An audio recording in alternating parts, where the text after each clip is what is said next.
What is up, everyone? Happy Thursday. Welcome back to another edition of the Ryan Ripken Show. I am not Ryan Ripken. I am Zach Bollinger. Ryan will be joining us shortly, but real quick, we will go over what we have in store for you. To kick it off, we are going to start by covering this very important series against the New York Yankees with Fireside Yankees own Ryan Garcia. Then a little bit later, we have David Hall returning to the channel to talk about what's going on with Orioles prospects, what's going on in Norfolk, and everything in between. So much to talk about. We got football coming up, NCAA 25. College football 25 comes out in a week now? It's coming up. But real quick, let's go around and see who we have in studio. To my left, the one and only Kevin Ostreicher. I woke up at 11:03. Oh, that was good music for my story. That was intense music for my story. No, but I don't know. That was motivational. Where I was about to say what my day was, and that music behind it. By God, it's Brad Smith. Okay, and to my right, Rocco DeSangro. I didn't even get to finish. That was like some what is it, Royal Rumble type thing. I was expecting Brad to come out of this. Come out, just RKO Zach. This is getting the seat. Yeah, so Kevin, continue your story real quick. Yes, I woke up at 11:03, was in the car by 11:20, got here at 11:40, and my day is just now an hour old. So absolutely love it, Kevin. And before we get our guest on screen, let's bring our favorite guest. Please welcome to the Ryan Ripken Show, Mr. Ryan Ripken. How are we doing, Ryan? It's you're doing great, except for that comment there. But yeah, happy Thursday. I know the world is ending here with some losses in Birdland, but the reason why you guys can hear me, right? Yes. So the reason why is my internet connection is not the best. So we're working on what's working, and that's in the studio. But a lot to talk about here, guys. A lot to talk about. I am sweating, but I'm not sweating about the Orioles right now. But I know a lot of people in Birdland and New York, Zach, aren't really having fun, I guess, at this moment. No. Just because, but I like to look at it the positive lens. There's a lot of things to like. There's a lot of things that can happen. So let's not put too much panic on it. But one thing is for certain, a massive series is coming to Baltimore starting tomorrow. Friday, Saturday, Sunday at Camden Yards, Yankees, Orioles right before the All-Star break. It's going to be it's not a vital series, at least for this. The season doesn't end, right, Zach? It does not end on Sunday, but the Orioles have a great opportunity. What? I said, have you not seen Twitter? The season's already over, Ryan. Mm. There is no it ends if we lose. The season itself is already over. You know what? I stand corrected. Write it off, call it off. But it's a series that both teams can make one lasting impression and try to get an advantage up as they take a break during the Midsummer Classic. So why don't we bring on our friend from Fireside Yankees? He actually probably knows more about the Baltimore Orioles than all of us do combined, and any other team. But our good friend, Mr. Ryan Garcia. Ryan, how's it going? Hi, yeah, it's great to be back on. Things are going well. I mean, not necessarily going well in Yankee land, but going well overall as a person, Yeah, Ryan. So just give the good fans of Baltimore an understanding, because the Orioles have lost 2 in a row right now. I think they still have won 7 of their last 10, if I'm not mistaken, or 6 of the last 10. New York, on the other hand, it's been a rough go for the last month or so since the Orioles and Yankees last played. Yeah, it feels like that week where, the Yankees drop a series to Boston, then they drop the series to Baltimore. It feels like it's just kind of been this recycling. The pitching hasn't been so good, right? The bullpen hasn't been as sharp. The offense hasn't been great. So kind of everything isn't going the Yankees' way right now.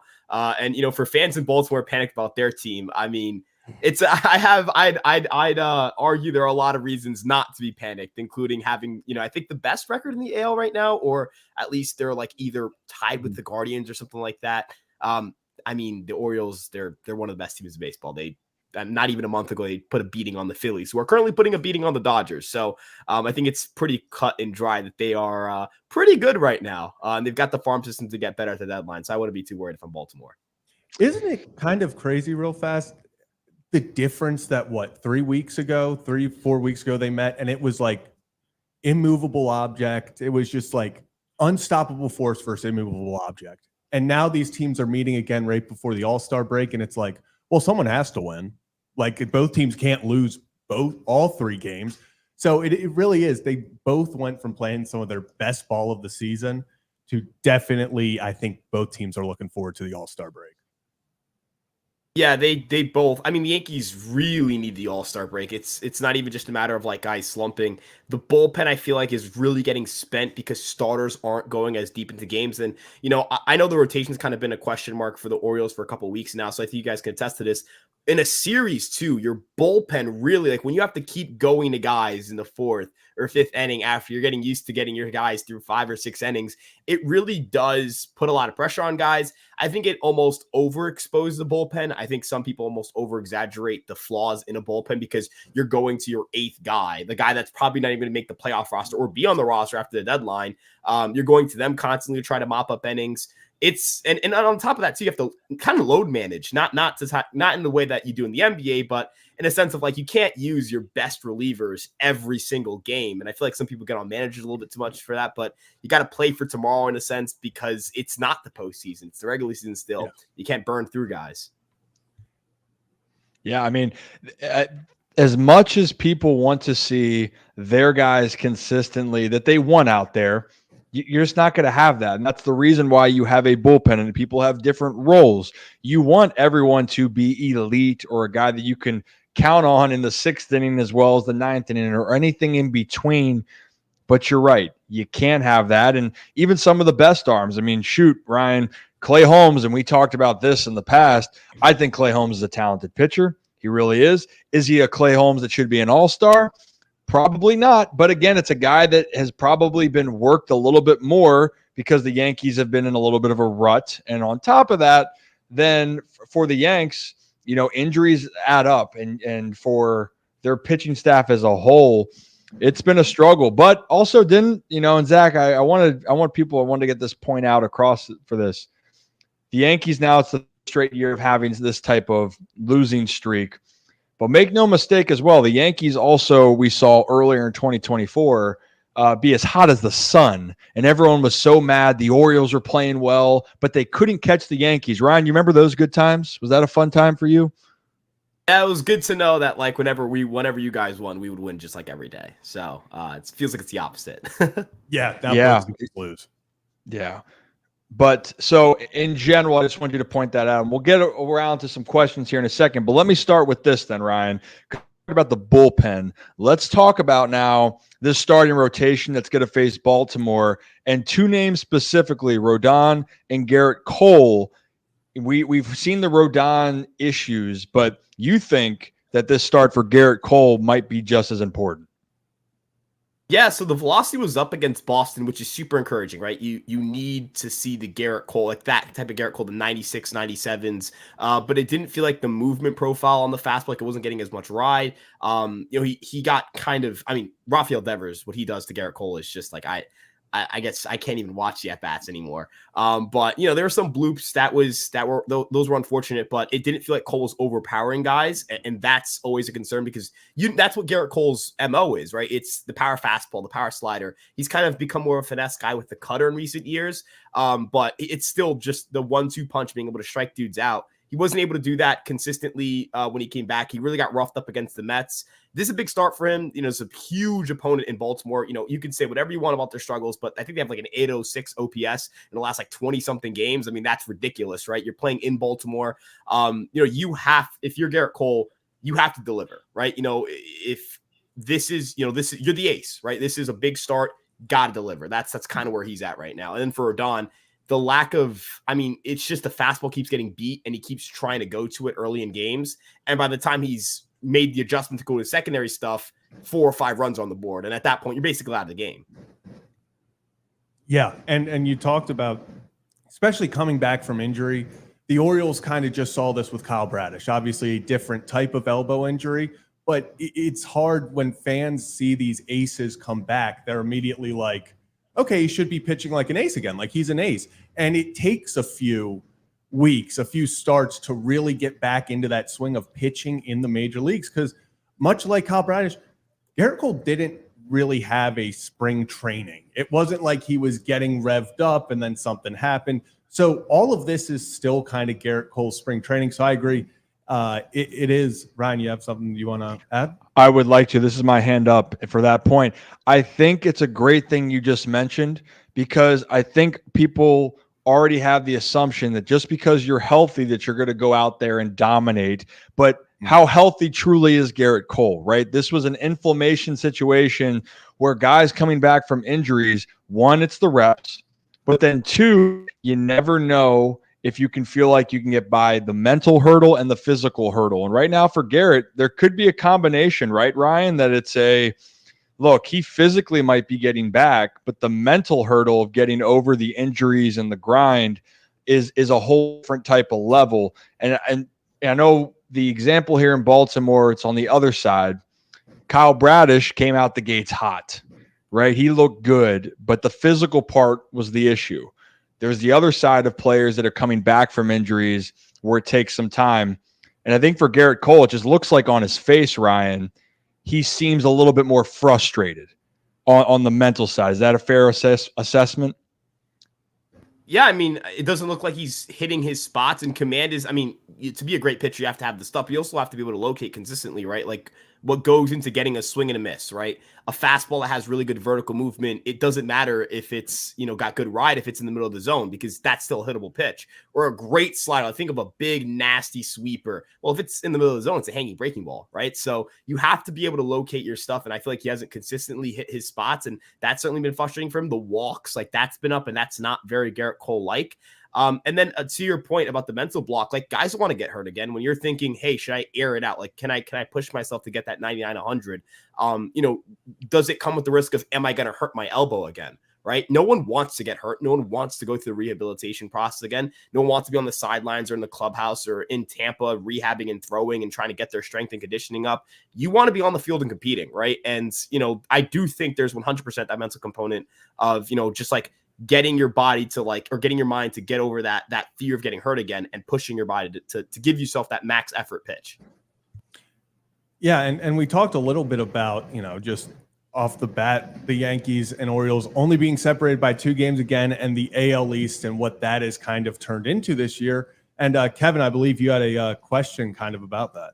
Yeah, I know the standings in the AL East, Ryan, right now are kind of crazy because the Red Sox are just making this push that no one really expected them to. But the Yankees, it's not like they're out of the AL East conversation. They're only 2 games back of the Orioles right now, but the Red Sox are kind of creeping up on them. With these struggles, are you, and Yankees fans and people who cover this team, are you still looking at that AL East crown spot? Or are you kind of looking over your shoulder a little bit and you're like, oh, hey, what's that Red Sox team doing over there? Yeah, for sure. You have to be. I mean, if I'm going to sit here and say, well, we're right there in the AL East hunt. Well, the Red Sox are right there, right behind us, right? I think you can't overlook a team like Boston where, the things they do really well, pitching, they've added more lineup depth. Like those things are really important. Those things are kind of key marks of a contender. They have the farm system to add at the deadline if they choose to do so. It's not like that's a team you can just look over. And I think in the wild card format too, the Yankees right now are in a wild card situation. So you have to think about who they're going to face in the wild card. That is not a team you want to play in a 3-game set. We've played them twice in 3-game sets. They've beaten us twice in 3-game sets. They've beaten us on the margins. They've beaten us, you could say, well, there was a 1-run game. Well, this and that. Well, end of the day, 1-run losses, 2-run losses are still losses. So, Boston, I can't overlook them. And Minnesota's like 2 games back of us for the top wild card spot. So you can't get hyper fixated on the AL East for the Yankees. You have to make sure you're also in the playoffs. Yeah, you got to get in. Also, if Rafael Devers is playing for the Red Sox against the Yankees, he's going to hit the shit out of the ball. He owns the New York Yankees. And quite frankly, the Red Sox kind of own the Yankees right now. There is a little mental, advantage that they have. And I know a lot of people talk about like that rivalry, and it's great. The Red Sox and Yankees, it's great. But Rock, I think it's fair to say the rivalry with the Orioles and Yankees after that last series, I don't know. Things are feeling a little bit bitter between the 2 guys. And Ryan, because the only thing we're saying this, people are saying you're the most level-headed Yankees fan they've ever seen. But Rock, why don't you ask Ryan the question about these 2 teams? No, Ryan, growing up watching the AL East, and for years it has been Yankees, Red Sox has been that rivalry. Always fireworks when these two teams play. The fan bases just absolutely hate each other. But I think we're seeing a lot of that now with the Yankees and the Orioles. How would you assess the rivalry between these two teams right now? And is that slowly becoming the best rivalry in the division? Yeah, I mean, I would reasonably argue the two best teams in the division, so I automatically think it makes it the best. At least, I obviously have to ignore historical context of the Yankees Red Sox that goes back for so long. But in terms of the current day, like right here, right now, absolutely, I think it's a better rivalry, right? Like it's two teams contending for World Series. They're both aggressively pushing. You have, even if you kind of look at roster construction, right? Like you have Corbin Burns and Garrett Cole, right? These are two well-established aces, Cy Young winners, that kind of caliber of pitcher. On the offense side of things, if you look at the AL MVP standings, right, it's Gunnar Henderson and Aaron Judge, right? Those are the two guys. So the two best players in the AL play for the Yankees and Orioles. These two teams, obviously, with the stuff that happened with the hit by pitches, I know that fans are going bonkers about that. I personally don't really read much into it. Like, I don't think. Do I think the Orioles intentionally tried to hit Aaron Judge and give the Yankees a base run in a crucial series? No. Do I think Victor Gonzalez is trying to throw out Gunnar Henderson? No. Can I know for sure? I guess not. But like in my head, I just don't think that's I think there were even comments after the game where like, no, it's not really. It's just. I think it's just good competitive baseball. I don't think these two teams hate each other, but I don't think they're trying to, injure anybody, if that makes sense. I think fans kind of overplay that a little too much. But it's two really good teams going head to head. And I know right now it doesn't look that way because all the ceiling, the sky's falling apart. The teams are they're done or whatever. But these are, in my opinion, still the two best teams in the American League. Okay, you talk about Gunnar Henderson a lot there, and he's one of the MVP contenders right here in the American League. How do Yankees fans view Gunnar Henderson over here in Baltimore? I mean, he's a great player. I know with Volpe struggles, a lot of the conversations made too. Like these two guys are selected in the same draft class, and you have, a guy who is, I mean, let's, I know it's going to be a little hyperbolic, but like Henderson's on pace to have one of the greatest shortstop seasons we've ever seen. He might have like a 10 to 11 WAR year. I don't actually know off the top of my head the last shortstop to do that. That might be like maybe pre-integration. I mean, we're talking historic stuff here, right? Like we're talking about the kind of things that like, you immediately go from like, oh, he's really good. Yeah. To like, oh, this is like clearly the best shortstop in the game. It's not really close. And to see him, the progressions he's made defensively, offensively, he's a better base runner than he was last year. So 10 bases in 13 attempts. He's got 14 and 15. And we're like halfway through the year. His power is unbelievable. He just does there isn't a flaw in his game. You can look through everything. I don't know if there's anything that Gunnar Henderson does that's bad. And that's like, I think he's like, if you were to grade his skill set 20-80, you'd 80 the offense, all the offensive skills, and you're talking 60 to 80, the gloves 70 to 80. I mean, there's no flaw in his game. It's incredible. He's an unbelievable baseball player. Yeah, he's pretty good. I'm actually going to do a list of my players in baseball right now. If they're injured, they won't be on the list. And I know people are going to say I'm biased here, Ryan, but I'm going to be honest. If I was putting a player right now in baseball, Gunner's number one on my list. If I'm going across all of baseball, if Ohtani was not, was able to pitch, then I think Ohtani would then be number one because, I mean, shirts and pants. The guy always going to steal 30 bags, hit 40, 50 home runs, and hit 300, which he's doing right now. But he's not pitching. Gunnar Henderson, I think, is that piece that is impacting the game on both sides. Now, Aaron Judge, though, Ryan, I mean, if it's not going to be Gunnar Henderson, it seems like be Judge. It's crazy to think that Aaron Judge is on pace for another historic season despite getting off to such a slow start. The dude had 25 jacks, Ryan, in 2 months. Like, for people out there, baseball enthusiast, shirts and pants, do you understand how ridiculous that is? That 25 jacks?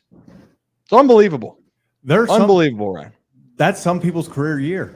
That's a lot of players' career years, 25 jacks in a whole season. He did in 2 months. He hit 409 in June. Well, I was going to say what's crazy is that like Judge and Henderson, I think, would be runaway MVPs in like any other given year. Mm-hmm. And they just happen to be like, we're literally like, we're watching two historic seasons. Like, I do not want to downplay. There, like the word historic is not hyperbolic. These like I don't know the last time two players. I mean, you could say Ohtani and Judge in 22. But I mean, obviously Ohtani he kind of transcends that, right? Like two just pure position players. I don't know the last time I've seen two guys in the AL same time this good, right? It's unbelievable. It kind of feels it's almost like the Trout Betts in 2018, but Trout didn't really play the full year, so I felt like Betts had it the whole way. Mm-hmm. I don't know, like it's just these two guys are just ridiculously good. Like and Henderson does as a shortstop, like 27 home runs, 91 games played, and he's also like +7 outs above average, +4 defensive runs saved. I don't know. Like, I just don't know a shortstop I can remember off the top of my head that can do this because Seager could always hit. It's just the glove wasn't as good. Lindor has a great glove, can't really hit the same way Henderson can. I mean, what, like prime A-Rod? Like how far back do you have to go to find that guy? You know what I mean? Like that predates my life. Like I don't even know if A-Rod's glove was as good. So you really have to go back in history to find a guy like this. God, I love it. You're getting me fired up, Ryan. Yeah, Ryan, honestly, we know you're a Yankees fan, but if you ever want to cover more of the Orioles on a consistent basis here, and you can join on some of the react shows, we have Kevin and Zach react here on a channel here, hopefully around the All-Star break time. I don't know if you've seen that, Ryan. That's just where things go off the rails. Yeah. Last night it was after 45 minutes of discussing the Orioles Cubs game. We got into we went over 2016 and 2018. Yeah, I know. I'm trying to get the camera refocused, but what, Kevin, we did 2016 and 2018. We read all of the Yankees and Orioles top prospects. Yeah, we did Jorge Mateo when he was the number one guy in the Yankee system. And then who was it? It was Judge, and then was Torres 3? Or no, Torres was a little further back. But yeah, Ryan, it gets a little out of hand during that. But did Rip, you have something? Yeah, no, I was just gonna say right there. One, you guys are acting like that's like the wild part as you were talking about Mateo. Ryan, you won't look at deli meat the same way if you join the show. So like if you like a good sandwich or you like bacon, don't join. It is, yeah. Kevin, we're talking about you. And it's pretty evident. Even Rocco hasn't done that. Yeah. Kevin, I have no words. I can't defend myself. I know you can't. You're a good kid. All right. Well, hey, Ryan, then last thing here before we get you out, it's last Yankee-Oriole related question. With Aaron Boone right now, it's the third straight year of hearing everything's in front of us, which, hey, like he's not wrong. Everything's in front of us.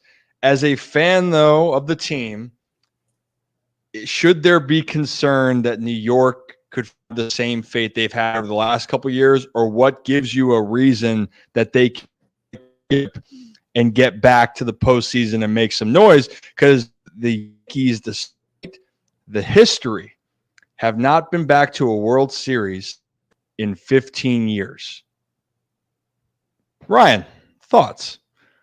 Yeah, so I mean, here's with Aaron Boone. I think I don't think I necessarily align with like the fan base of like I want to just fire the guy right now. Like, I really think, like, first off, in-season firing for a team that's in a playoff spot kind of feels crazy, right? But secondly, I think it falls, like, is Aaron Boone why, like, Carl Jordan hasn't panned out? I wouldn't say so, right? Like, I wouldn't say he's the reason why certain guys haven't played at a certain rate, why Stanton gets hurt, that kind of thing. I view Boone, like, is his message to me, is it right in front of us really resonate with me? No, doesn't really feel great to hear, but his job isn't to motivate me. That's how I always kind of like try to remember, like, his job isn't to make me feel good.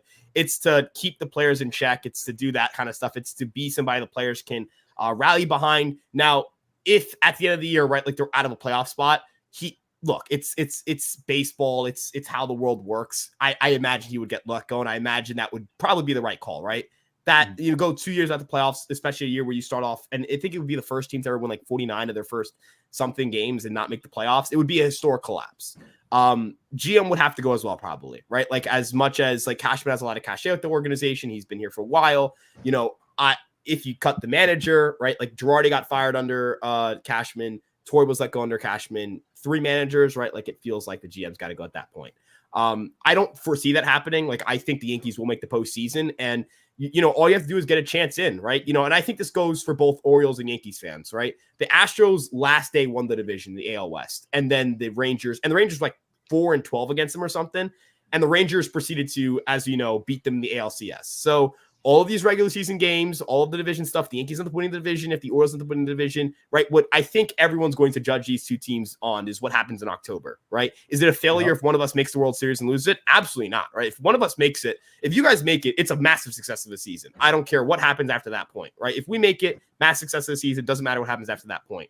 But I don't believe in firing a guy mid-season. I don't believe in firing a guy if the Yankee fans are going to say everything is judged on October, which that's how they operate. You can't fire a guy based off July. You have to fire a guy based off October. That's my kind of TLDR.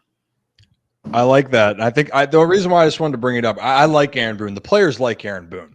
It's just when you're in New York, there's an expectation. And the expectation for the Yankees, and it's not just an Aaron Boone thing, their organization has not reached success that they've been hoping for over the last 15 years. And that's getting to a World Series and winning it. And I believe now since 2012, both the Yankees and Orioles have the same amount of division titles.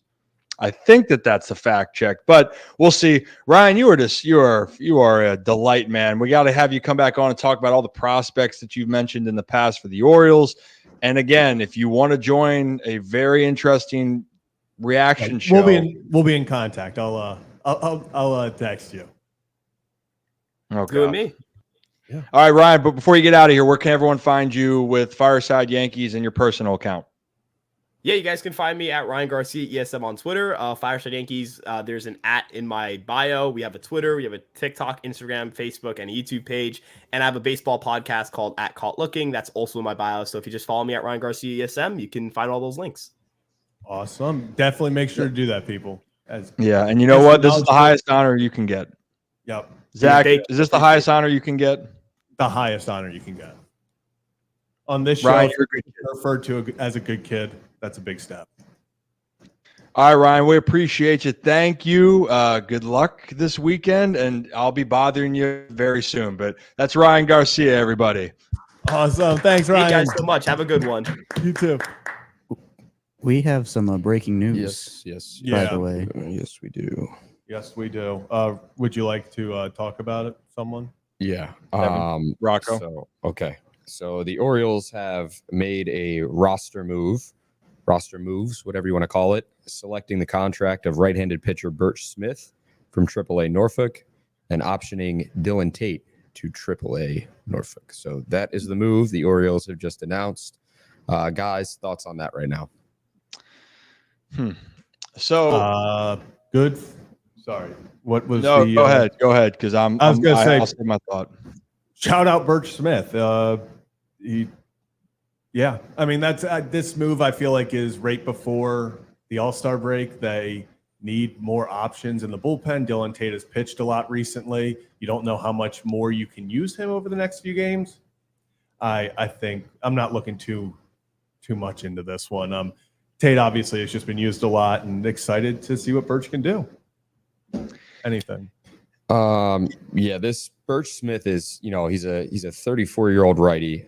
He's pitched with Miami, Oakland, Kansas City, San Diego over the course of his career. 2024, this season with the Marlins, he's 2-0, or he was 2-0 with a 4.25 ERA in 25 games. He's got one hold, 29 2/3 innings pitched, and he signed that minor league contract with the Orioles on June 28th after being DFA'd and released by the Marlins on June 20th. So he's got major league experience. It's not like this isn't a guy that, hasn't been around the block, and interesting to see what he's going to be able to bring to the Orioles bullpen. So I'll say this on the move. A couple things. One, for Birch Smith, it's an opportunity for before the All-Star break, which you're alluding to, and before they make any moves, why not see what they have still in house? We've seen players come over. Jacob Webb was a great example last year for the Orioles, where you found a spot. No one was expecting him to last the way that he did, but Jacob Webb figured things out in Baltimore. Whammy, he's been a big part of their bullpen. So Smith's going to have an opportunity to do that. Now, what he does with that opportunity remains to be seen, but it's not going to change if the Orioles are going to go look for relievers. Now, part number 2 is with Dylan Tate, and we actually just talked about this conversation to you guys think about it with Ryan Garcia, and this is what I try to allude to you guys or talk about. To me, it never seemed like Dylan Tate recovered the way that you would hope from his injury. It was a guy that he didn't get that surgery. Like he was trying to just rehabilitate, try to get back. But if you look at the stuff that he has, or at least what I've watched, it's not the same Dylan Tate it was 2 years ago. And I feel bad for him on that. So you're seeing that a guy physically maybe isn't throwing the pitches the way that he's hoped. And secondly, then mentally, the hurdle of trying to get past your physical deficiencies and knowing how good you once were. And so I think that's a thing that I feel bummed for Tate, but that's just kind of the reality of that situation. You know, he's such a great dude. Before the pre-injury, Tate was disgusting, but it is evident that this injury to him, he's not the same guy for this Baltimore bullpen that he was when he was at his peak. So that's what it is right now. That's where it's going to stay. I know everyone was thinking or hoping that another Norfolk move, Rocco, would be them calling up a certain infielder. That also is Mayo a condiment? Yeah. it's a Why wouldn't condiment. it be? But it's not one of the big three. But Well, that depends on who you're asking, but continue. Yeah. well, Very good point. I speak for everyone. Kevin, you should do like a shot of mayo on the show. I think that would be pretty. I was. entertaining. I'll tell you what I was thinking about saying last night, Zach. When we were talking about Kobe, I was saying if Kobe gets called up today, I will pour mayo on myself on stream. I was debating it, but I did not say it. I did not say it. Anyway, back to Dylan Tate, Kevin. He it's a Rip. You talked about it. It's been an unfortunate season for Dylan Tate. I mean, over the last 7 games, especially. He's got an 11 ERA, 9 innings pitched, and 18 hits. That's just not going to cut it here in Baltimore right now. So hopefully he can, go back down to AAA, get himself right, and then maybe he gets a call back up after the All-Star break. They figure it out from there. But just has not been great in the bullpen. And right now, going forward, the Orioles are going to need arms they can rely on. So hopefully Dylan Tate can be that guy later on in the season. But right now, that kind of remains to be seen.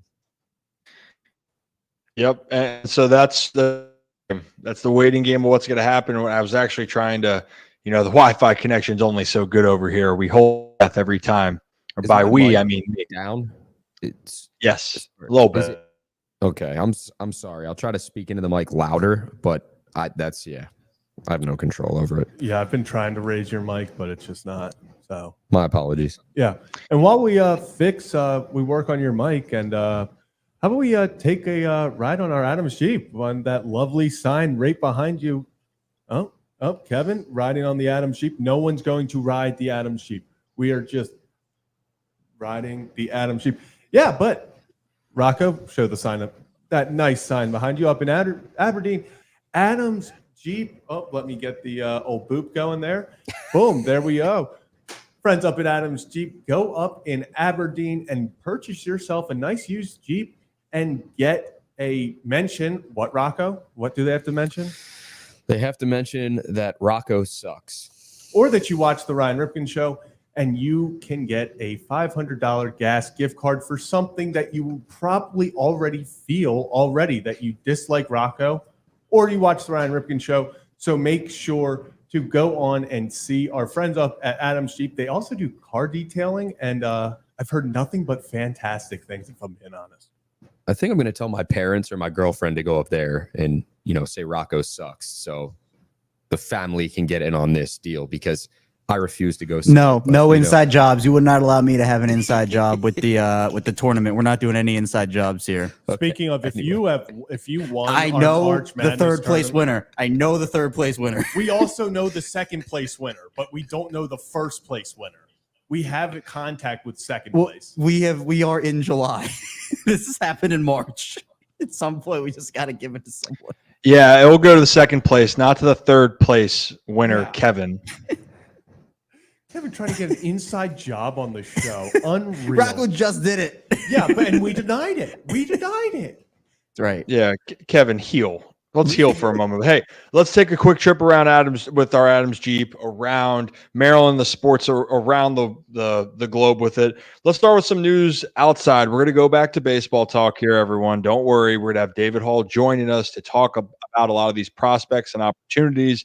And quite frankly, could there be some other trade options for Baltimore? Or maybe they need to look somewhere else besides just pitching. But let's start with this one, guys. At least for news that just came out. We'll just touch on it for a quick minute. USA is looking for a new men's soccer coach. There's no secret. They have been underperforming. And now the word on the street is Jurgen Klopp, one of the most decorated managers out there in the game, is being sought out by the U.S. national team to lead the team. Real quick, we have an update. He has declined the original offer. Great. So now no longer anymore. No, key word that the reporter said was initial offer. He money talks. So it's the initial, because remember, everyone, this was a time where Klopp had said he was taking a break from football, soccer, and so it'll be interesting. Of course, yeah, breaks are nice, but coaching in the World Cup where your nation that you're representing is hosting it and money, we'll see what happens with that. Sounds like a case of a player potentially not waiving a no trade clause if there's, maybe a suitor out there for them. So this could be along the lines of that, right? Money does talk. Money does talk, Rocco. Yeah. Money does talk. And then it will be interesting to see what happens there, because the World Cup is in 2 years now? And this is not normal for a team that's going to, one, be hosting it, two, just be playing in it, to not have a coach or manager already. So we'll see what happens there. I don't necessarily watch soccer much, but at the end of the day, this was kind of like the biggest thing going on, especially the U.S. sports news-wise. The past week was what was going to happen here. So we'll see if any progress is made with Klopp or if they look elsewhere. Yeah, I mean, I'll say this, that you can be a bandwagon World Cup fan. You can root for America's team. In this case, that's the U.S. I mean, look, when the Copa America was going on, even right now, the Euro Cup, those are fun tournaments to watch be played. And you just want the USA to be good, right? It's like the one sport where the rest of the world seems to just have its advantage on the U.S. It's a clear advantage right there. So we'll see. We're hopeful. Maybe the tides can turn. Maybe it will be a different time. So time will tell. But it's a different time, guys. Well, I guess we can go back in time, but they're bringing it to present time. It's NCAA football. Yes. People have waited long enough. The game is almost here. The one news we wanted to bring up, though, is besides the release, and I can't wait to play it, they announced or revealed that 2 Colorado Buffaloes, go Buffs, by the way, my sister goes there, went there, she works there. But right here, Shedeur Sanders and Travis Hunter are the highest rated quarterback and wide receivers in EA's College Football 25. And noted, college football is reporting, and they're just going to throw it in there, that zinger, they won 4 games together last season. Just to throw it in there about their maybe potential feeling of these guys getting that recognition. It makes sense. I feel like they're also, this whole media thing is Shedeur and Travis Hunter are the face, as much as people don't want to talk about, they are the faces of college football right now. And Colorado, whether people like what Deion's doing or not, he puts butts in seats and the media covers it like crazy. You guys got any thoughts on really just college football video game coming out? I mean, just give me the road to glory. Give me the routes just shaking when you're playing in a big stadium and you're trying to audible and checking the ways your receivers are going. I'm so pumped for this game. I guess it means I have to get a new system, but it's unbelievable just how great it was. You could take Idaho or Bowling Green or, I don't know, even the Arkansas Razorbacks, Joe, to a national championship. No, I'm just talking about Arkansas for Joe because he's a Razorbacks fan. Yeah, but even Arkansas State. So it's fun. It's enjoyable. But Rocco would rebuild an SEC team. No, just for Joe. So, yeah, it's such a great game. You know, you get your friends together and you play it, you enjoy it, and it's like I'm so pumped to have college football back. It's like the game that I really want to play again. You know what I'm honestly interested in is how college football, the video game being back, is going to impact draft season and just the knowledge people have for the NFL draft. Yeah, I know. Boop. It's because I have the hat on, I think. No, it's No. not. Oh, yes, it was. No, it's because I have to stay up higher. There it is. Yeah, we work on our posture here at the Ryan Ripken No. show as well. But what I was saying is I'm interested to see when people spend from July 15th until whenever playing college football with real people, real names. They see the ratings, all of that, how that's going to impact how the NFL draft is covered. Because I feel like a lot more people are going to know a lot more names. You know, they have the whole dynasty thing where it's the online, you get cards, sort of like Madden Ultimate Team. Players are going to get higher ratings throughout the year based on their performance. So I'm interested to see how it grows, not only college football, but knowledge around the NFL draft when it comes to that point. It's going to be interesting. There's no longer just numbers. It's going to be, you're going to get the names. I can't wait. But at the same time, guys, maybe I'll do it for the group. If you guys are nice, maybe we'll get it at the studio. We'll put it up on the big screen. Cool. I will out-recruit Rocco any day of the week. Yeah, because you'll be up until like 4 a.m. But recruiting, putting in work. Ryan, we And definitely like it for people that have the systems. If you can, I don't know like what the connected franchise will look like, but a Ryan Ripken show NCAA football 25 league would go hard. It would be unbelievable. Well, in that case, we might as well do Madden at the same time. We can do that too. Yeah. Yeah. Yeah. You want to lose in both? Let me know. Dude, are people going to buy Madden? Yes, but it's the same game every year. Yeah, I get, but that's what I'm saying. With college football 25 now out, The sales will decline, but people will still buy it. oh, You know what we're gonna do? Well, You know what we're gonna do? We're gonna get the PlayStation 2 and play Madden 05 and go back to what hit stick really used to be. There it is. Oh my gosh. Oh, That already was happened. you, right? Did the hit stick came out first, and then they had correct me if I'm wrong, they had the truck stick in the next game or a game after that, because it was like yeah, this is the new hit stick. Ray Lewis is so OP that you just needed to have like something to combat that, which was kind of impossible. But yeah. The amount of sacks and interceptions with Suggs and Reed in that game, and I ran for 3,000 yards at least with Jamal Lewis. Power football. I played like the Ravens used to play back. It was so much fun in the day. So we'll see. We got a lot more we got to figure out with the screen, but we will have more ways of content there for sure.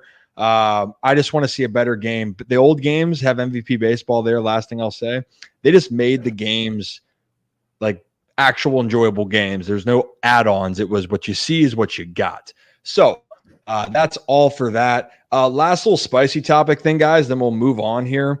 I don't know if you guys saw this, but Chase Daniel, former NFL quarterback, backup for years. Arguably, you can say he had the best job ever and made a shit ton of money doing it.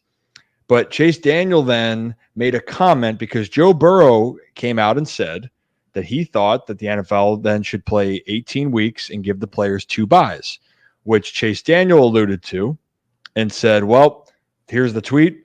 I guarantee you every NFL player seeing this is not happy with Burrow for saying it.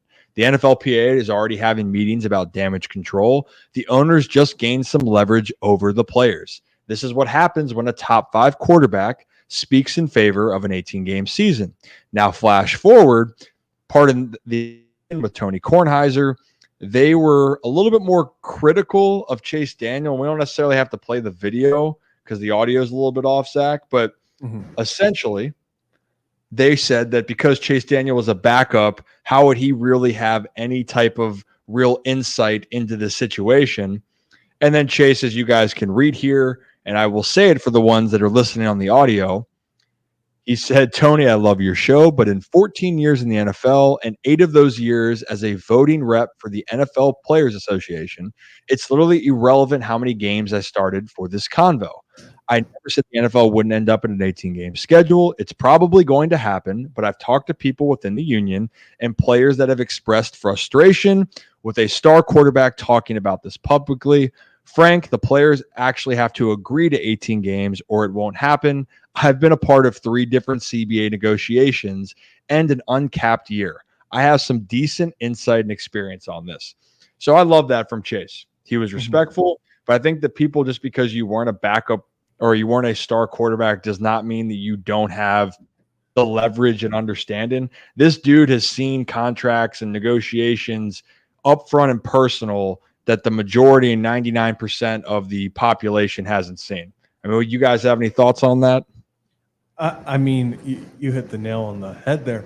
It doesn't matter how many games he start. He was one of the biggest guys in the NFLPA for 2 CBA, collective bargaining agreement fights. And yes, I mean, I have to side with Chase Daniels here because I don't understand when they're like, well, you were a backup. That doesn't mean anything about how he has signed so many contracts. He's been in those negotiations so many times. He knows the ins and outs of this league. It's 14 years in the NFL. Not many guys can say that. Very few guys can even say that. So backup or not, I mean, Chase Daniels is one of the people who can speak on this subject because he's seen it firsthand. He's been a part of these negotiations, and he knows what's happening behind closed doors at the NFL Players Association. He could have asked Tony Kornheiser how many games he played in the NFL. And listen, Yes. Tony Kornheiser is well respected amongst, sports and just peers and everybody out there because he's been doing it for so long, talking about sports, but not playing. So he doesn't have that experience playing in the National Football League, and neither do any of us. So I'm going to take a guy's word who has been there, done that over someone who's talking about it, regardless of how big of a high profile, how big of a name, and how much I like Tony Kornheiser. I think he does a fantastic job. And that show's been on the air for so long for a reason, because him and Michael Wilbon, I mean, they're just fantastic together. They're one of the best duos in sports. But to tell a guy who has played, regardless of how much time, regardless of, how many passes he's thrown, that like basically his opinion's irrelevant, it just kind of baffles me. It's like Chase Daniel has been around some of the best players of this time, just either talking to them, backing them up on the same field. So I think that's a guy whose word I'm going to take. He's not speaking anything crazy to me. He's just trying to put things into perspective and truly speaking facts when it comes to that. Yeah, I think that's the biggest thing is, Tony, they never played in the NFL. We never played in the NFL. You have to take the word of someone who's lived this for 14 years. Whether it was a backup or a starter, he saw the ins and outs of every single one of these. And he understands what the players are fighting for. I would almost say as a backup, he gets more of a perspective because he sees everything that's going on around him. And when he gets in the game, he gets to play it and live it as well. Kev, you got anything? Yeah, I was just going to say that, like, how many times have we heard the backup quarterback position is the best job in the NFL? In sports. Yeah, and literally. I mean, if you make it to the NFL, regardless, you can be Tom Brady, you can be Patrick Mahomes, you also can be a backup. And either way, you are still a football player in the National Football League. You're in those meetings. For Chase Daniel, he was a part of those negotiations, as he said. So it's, there are levels to it, but I agree with him where I think that Joe Burrow saying that does end up giving the NFL a, hey, well, we're pushing for this, and look, some of the players are pushing for it too. So why not do it? And that's kind of where we are right now. And I think it's getting there. It's going to get there eventually, regardless. Yeah. But this does give them a little bit of a, oh, well, now the players are starting to say they want it too. So let's just go ahead and do it. Last thing I got before we get to our guest, I know he just joined in the back right there, but you look at something and it's a completely different scenario, but you look at the Deshaun Watson contract and how that kind of changed or tried to potentially change the landscape of football with the guaranteed money. That's what quarterbacks were striving for in players, because they're like, if this guy gets it, why can't I get it when it comes to negotiations? If a top 5 quarterback is talking like a Joe Burrow, regardless of how you feel about him, he's one of the best quarterbacks in the league, then people are going to listen, whether it's the NFL, whether it's owners, whether it's other players. and they are going to try to push that if they agree going forward. So, I mean, it's something to keep an eye out for as the offseason continues and we get into the regular season, and just going forward, what's going to happen there. It's not a if, it's a when, like you said, Kevin. The NFL's going to 18 games. It's whether it happens in the next 3 years, the next 5 years, whatever it may be. The NFL is going to find their way to 18 games. I think that's just a matter of time. Yeah, I'm with you. Kev or Rip, you have anything to add? Or I think we're dealing with technical difficulties Oh. over there. So, there's always something. It's from doing he's doing too many push-ups. We know what Okay. there you go. This guy's gonna give me a physical routine, a workout routine. I thought you were gonna say this guy's gonna give me a physical, and I almost threw. Why don't you let me finish my sentence, Rocco? Okay. Well, while Ryan takes care of that. Okay. While Ryan takes care of that, I think it is a great time to talk about the Premier League is coming to Annapolis, July 31st, the Stateside Cup. It is, don't miss your chance to see the best teams from the biggest league in the world in Annapolis as they compete for the first trophy of the season, the Stateside Cup. Be there when Premier League clubs Crystal Palace and Wolves take the pitch July 31st at Navy Marine Corps Stadium. Man, messed that one up. Oh, boop. Boop.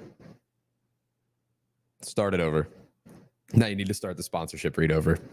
Take the hat off. Take the hat off. I'm not cutting this out. There it I'm is. not cutting There it this is. out. Start it over. Yes, you are cutting it out. So the Stateside Cup returns to Annapolis July 31st. Tickets are on sale at statesidecup.com for as little as $35. That is Crystal Palace and Wolves.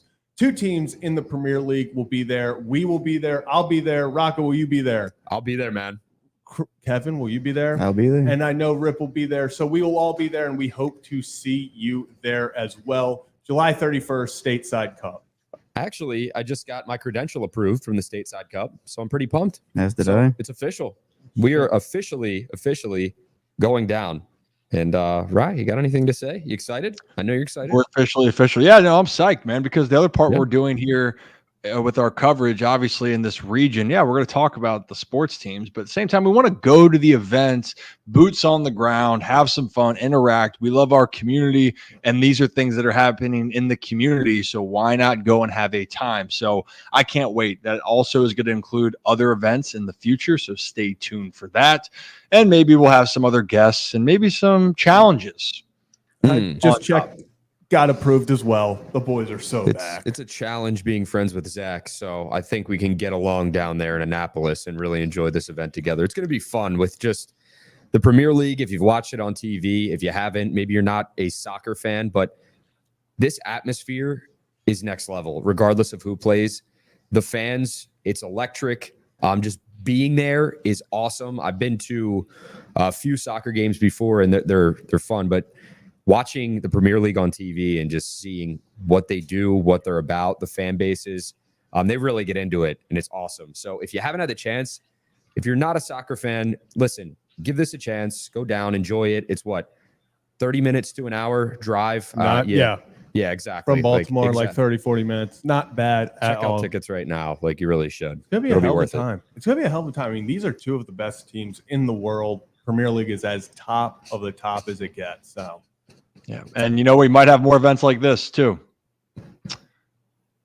We'll see. Joey, I have to read over here in tiny font. Okay, I'm reading tiny font dude. off of a thing over there. Font or font? Font.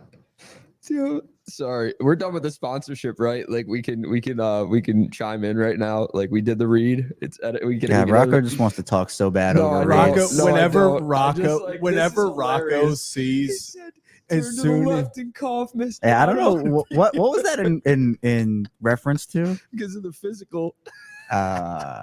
So you're inciting is what you're doing. I love Stackhouse. Kevin, you haven't There you been go, asked to Stackhouse. do that yet at a physical, have you? No. dude, Kevin is definitely not. What? Why is Kevin's? Oh, there it is. I don't know why they just go. All right. Hey, Zach, did you get a chance for the Hollywood Casino or No, we jumped right to stateside. I didn't see your message until we hopped off. Okay. Well, why don't we'll make sure we get the Hollywood Casino here after we bring on our guest. Does that work? Deal? Yeah, let's do it. Awesome. Okay, So should we bring on our guest? I think we should. We'll bring on our guest here, and he's a recurring guest here, and he's actually been on the show as many times as Rocco has been in studio. So who we have right now? Just kidding, Rock. You're a good kid. But who we have right now is a guy that has great insight. You guys have seen him. You've heard him. He has some very interesting word choices that we can call them baseball sayings, if we will. But he has a great feel on the Orioles prospects, specifically in Norfolk. It's our good friend, David Hall. Let's bring on David. David, how's it going? There he is. David, can you hear us? Can we hear you? Oh, we can't hear you. We can't hear you, David. No, we can. Oh, Nope.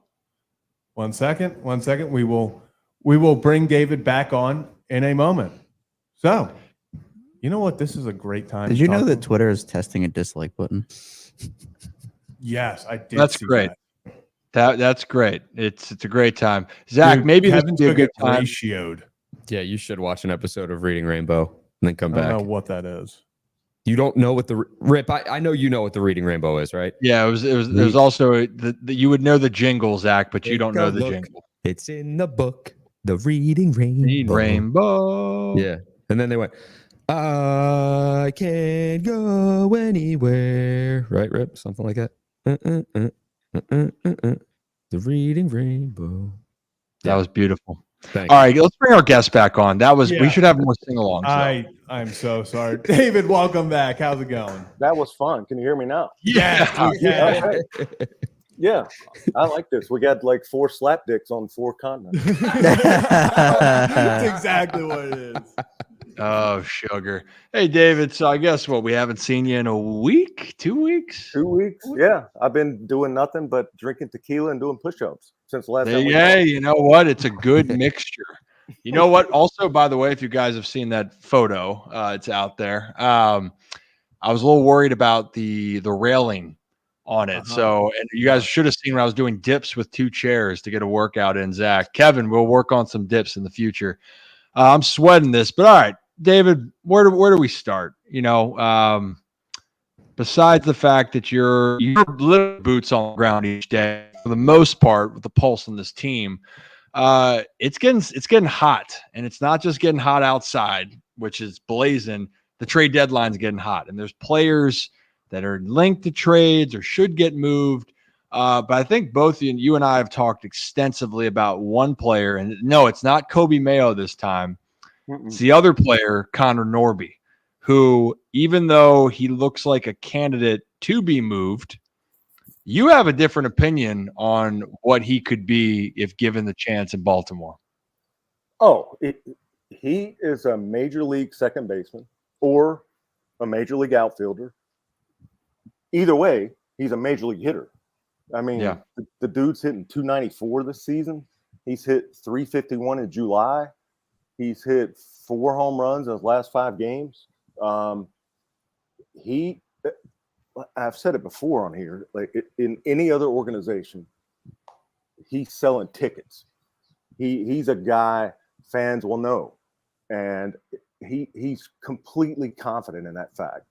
And he went up for 4 games. He hit 214 or whatever. But, you know, it's tough when you go up for a little bit and you're, you know, playing spot duty. But when he came back, he told me all that time up there did was confirm to me that I can play in the major leagues. And he's completely confident that he can. He just doesn't have the opportunity in this organization. And regarding trade rumors or speculation, he and I have talked about it a lot. I think I've mentioned before, I did a story on at the trade deadline last year where it was him and Mayo and Stowers and a couple other guys sitting in a room on the day of the deadline, just wondering, like, what if this is the last time we're all together? Because they didn't know. They if based on what they were reading, they were all going to go their separate ways, and they kind of kept as Norb said, they kept the band together.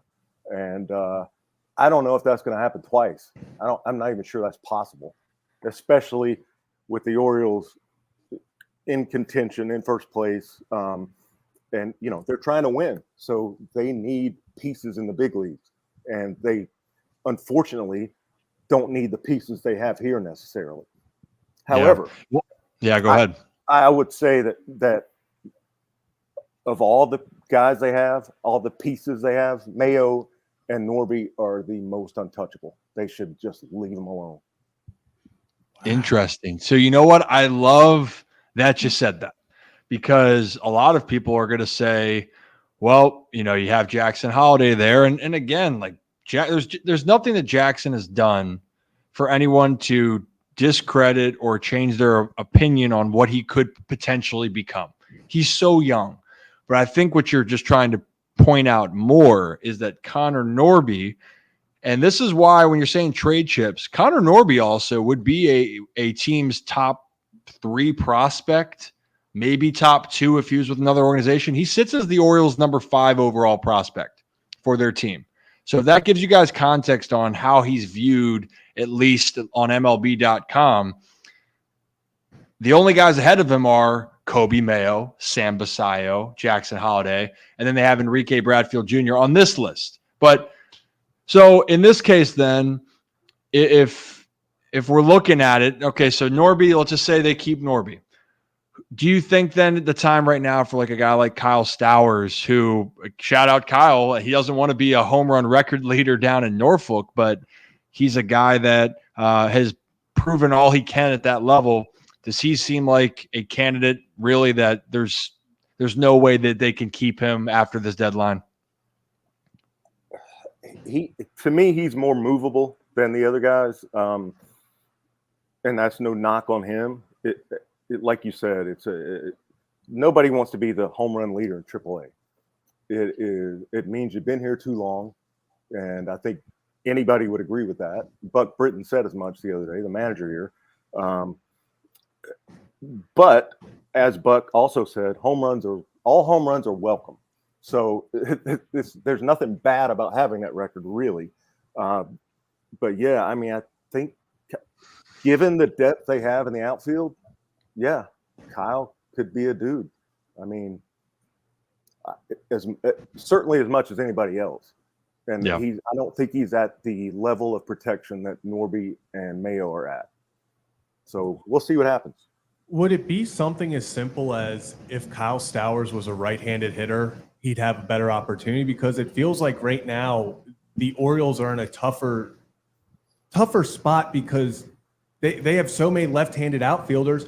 You have guys like Colton Cowser is getting a majority of his at-bats right now against lefties.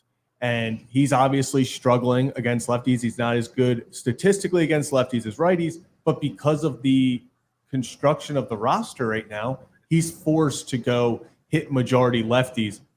Do you think that opens up a window for a Connor Norby to say, hey, maybe second base isn't where you're going to be on the roster right now, but if we can get you in the outfield, we think you have better opportunity here? Well, that's certainly why Connor has spent the past year and a half learning the outfield, because he knows. I mean, look at it this way.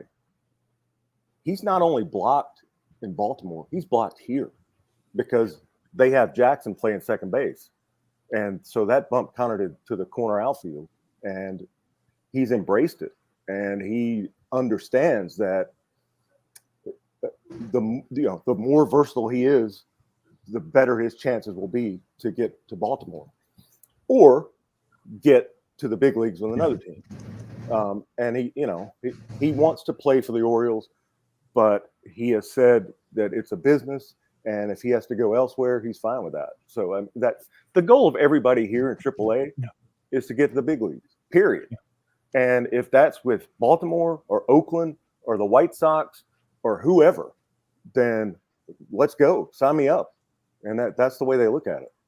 Yeah, I think my favorite quote of his was when he said he's already a good minor leaguer, but he wants to be a good major leaguer. And kind of brings up Rocco. I know you have a question about another prospect you want to talk about.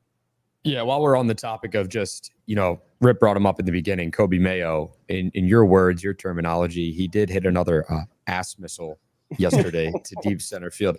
Love that, by the way. That was I'll hilarious. never live that down. No, you won't. You won't. And we're going to use that on here for now on. Even though it might be called something else, we're just going to let you live with that.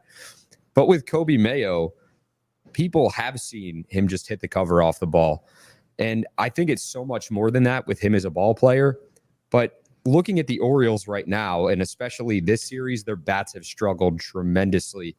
Do you see a potential call? Like, do you get a feel that a Kobe Mayo potential call-up is on the horizon? I know you're not Mike Elias. You don't make the front office moves, but what's your feel down there in Norfolk just watching him play? He's 22 years old. He's a grown man. I mean, watching him take BP, he's a grown man in that body, and he's ready. I mean, the dude is hitting 299 his overall this season. I've said, like, I don't want to. I think I said it last time. I don't want to gush on him too much, but like. Well, how about this then, David? On this, because the other part is, how did Kobe Mayo not get selected for the Futures game? Because that was Sam Basayo got elected, and Kobe Mayo, he's the 15th overall prospect in the game, I think, right now. He's up there, and Kobe Mayo was omitted from that list. That to me doesn't seem like it's a very fair consensus on talking about future all-stars or futures for the sport of Major League Baseball. Well, I think the futures game is geared more toward lower level players like that. I don't think they don't take a lot of AAA guys. And Kobe, it's also an introduction to prospects. And I don't think Kobe needs any introduction at this point. People are aware of him. Also, there may be some politics in there in terms of, are you willing to come out to Texas for 3 days? I mean, if it were me, and you know this, Rip, I used to joke with players.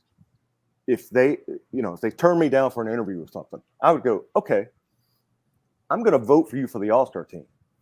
Like, it's a punishment. Like, you don't get your 3 days at home. I'm going to send you to freaking Sacramento or wherever the game is for 3 days. So, I don't know if Kobe wanted to go. I don't know if that was discussed. I'm not speaking for him at all. But yeah, I think that's more for lower level guys who people haven't heard of. And Kobe has made a name for himself for sure. Yeah, I mean, it's hard not to make a name for yourself when you're hitting a home run every other day. Yeah. Literally. I think the one name, though, that was on that list, correct me if I'm wrong, though, Zach, James Wood, who just debuted for the Nationals, which is really interesting to play in the futures game. So the only reason I brought it, I think more so, David, for me, I personally, Kobe cares about making the majors, right? That's his number one. He wants to play in the bigs. But I think it's just the recognition. I think that also is what fuels him, David. I still think Orioles fans understand how good the bat is. I don't think the rest of baseball or baseball fans have figured out how talented of a player he is. I think that's where the discussion goes. And we can keep going there. But, hey, Rocco, I'll ask this question, but can you explain a little bit more about the context of this? Because, David, I don't know if you heard this report, but this was a lot of he said, she said coming out of Pittsburgh, Rock. Can you give the backstory and then I'll ask the question?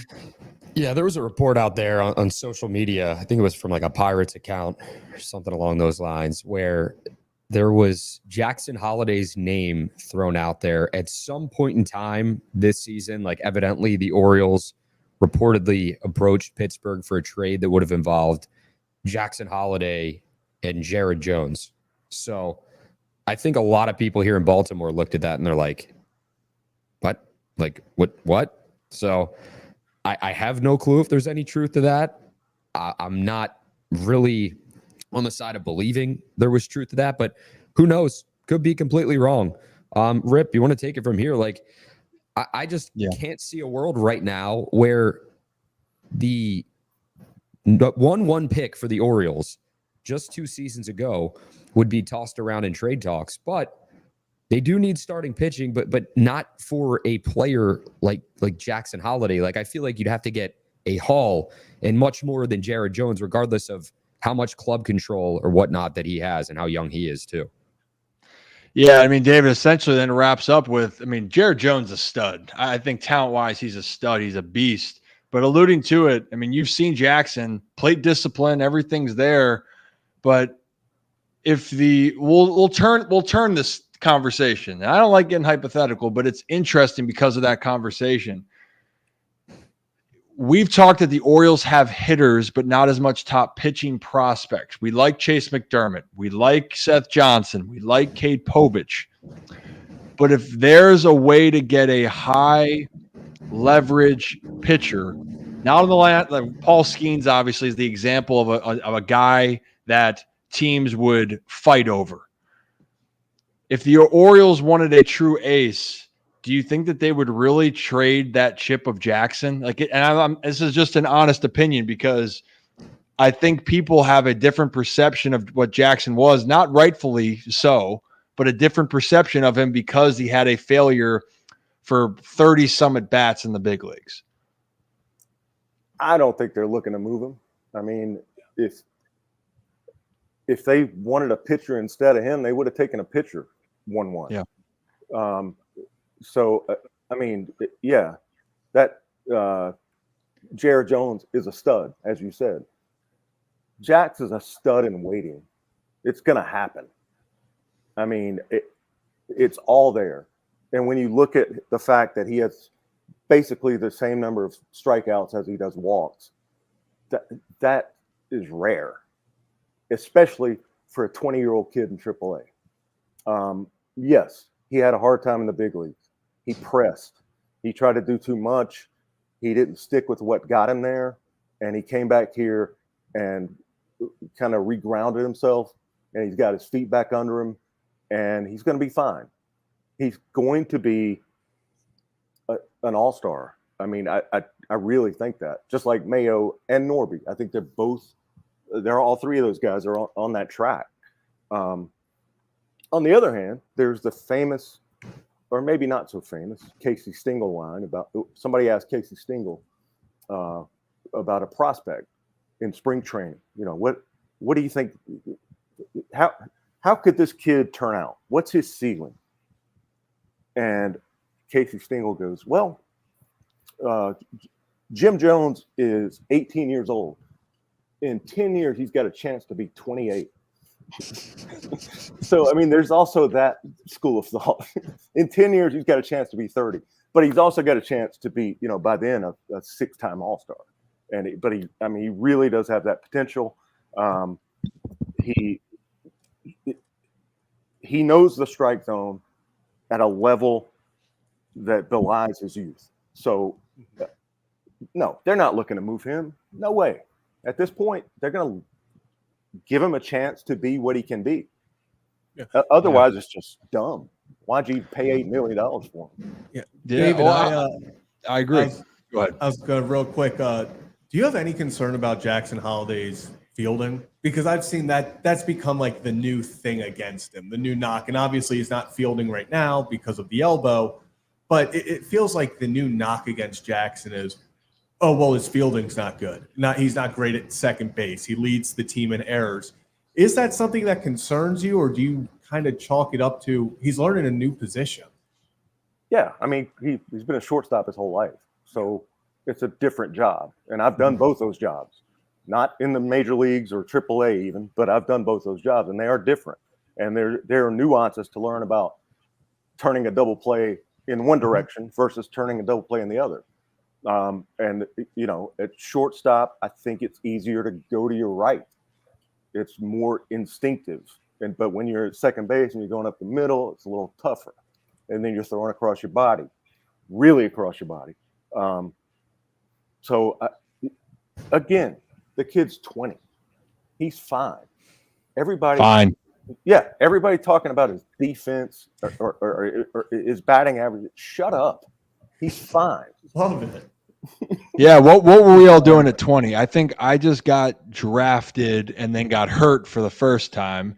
And that was a great time for me. And so I'm in Florida, in Melbourne, Florida, sweating my bag off trying to get back.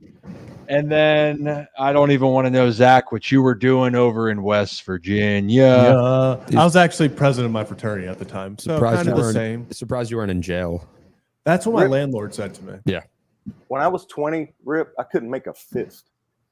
I know how to make a fist. You know how to That's make how a dumb fist? I was at 20. Well,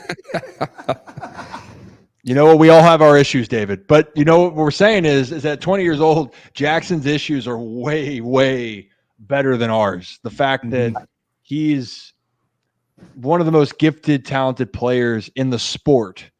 And that's why I'm glad I like hearing your opinion on it. I love Jared Jones as a player. Would I give up Jackson Holiday for him? No. Now, if Paul Skeens is available, I'll tell you what, that would be an interesting conversation. And it's not because the love for Jackson. It's more so of premier young pitchers that you think could completely change a staff. Like that's something you always have to consider. But Jackson's, I would still be hurt if that happened. Because I just believe in him. And when you invest in somebody, you want to see it. That's why I saw someone mention about Sam Basayo being one of the earlier picks for one of the first international signings, Zach, for Elias, right? Yeah, he was, I believe, legitimately the first. I think that was the first, at least the first big guy. It was in that first year. Basayo got all the money to come here. Yeah, you got it? Yeah. What? I thought you said you had. Never mind. Erroneous. Just heal, Zach. But my point being is, I think that these are the O's babies, David. Like these are their guys that they've groomed themselves, and they want to see what could happen. Now that's why everyone keeps pointing to the Stowers, the Norbies of what could happen. So time will tell. I meant to ask you this on a comparison level, player wise, because you said you love Norby. I love him too. We all love him. Came on the show. Friend of the program, can beat the hell out of Rocco in NHL. There's no doubt about that. No, we did discuss that as a group. Nope. So, but Norby player comp. I think this is interesting. What style of play or player in Major League Baseball currently or past do you look at as a good comparison for Connor Norby? The first thing that comes to mind is Dustin Pedroia. Not that Norbs is that small a guy. Yeah. Pedroia was tiny. I don't even think TV did it justice. Unless you saw him in person, you wouldn't even know how small he was. But yeah, I mean, he's just a guy who he's not a big dude. Don't get me wrong, but his barrel to ball is similar to that of Pedroia. I mean, that's what Pedroia did. That's what made him successful. He just put the bat on the ball. And Norby does the same thing. He barrels up balls.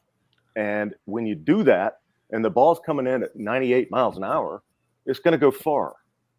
And, I mean, for a dude who's, I don't even know, 5'9", 5'11", something like that, and I should have that pulled up, but I don't. He's not much taller than me.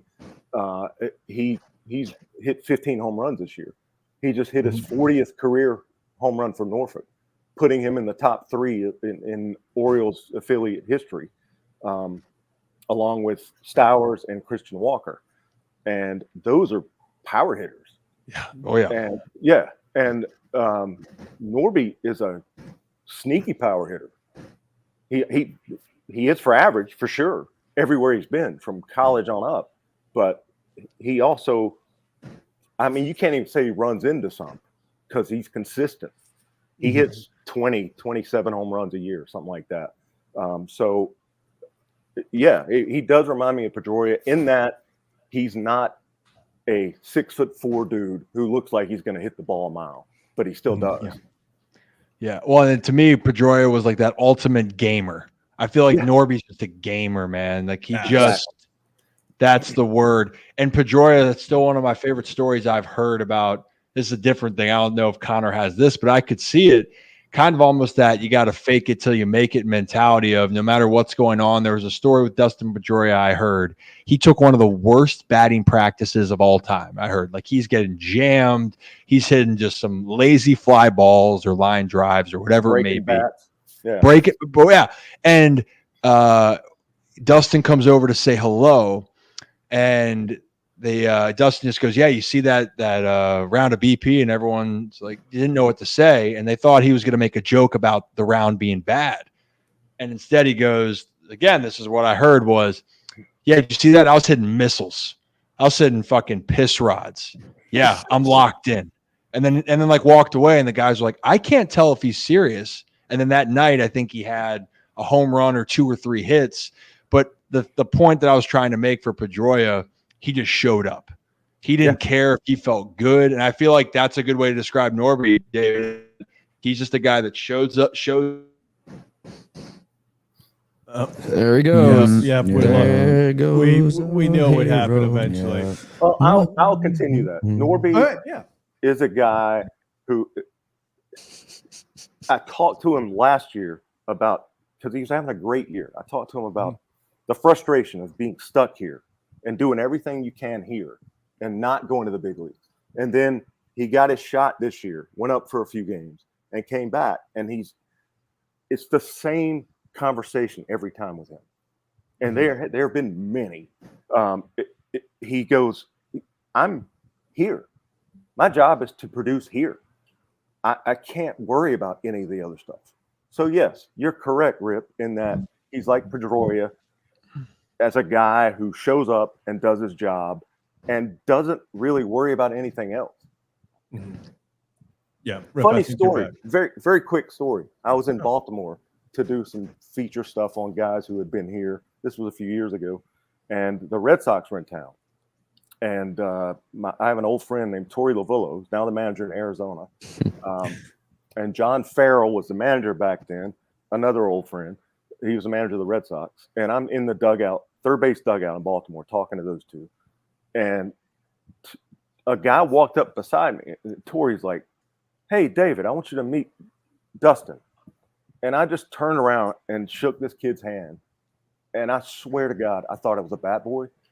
And that's no disrespect to him at all, but he was so small. I thought it was a bat boy.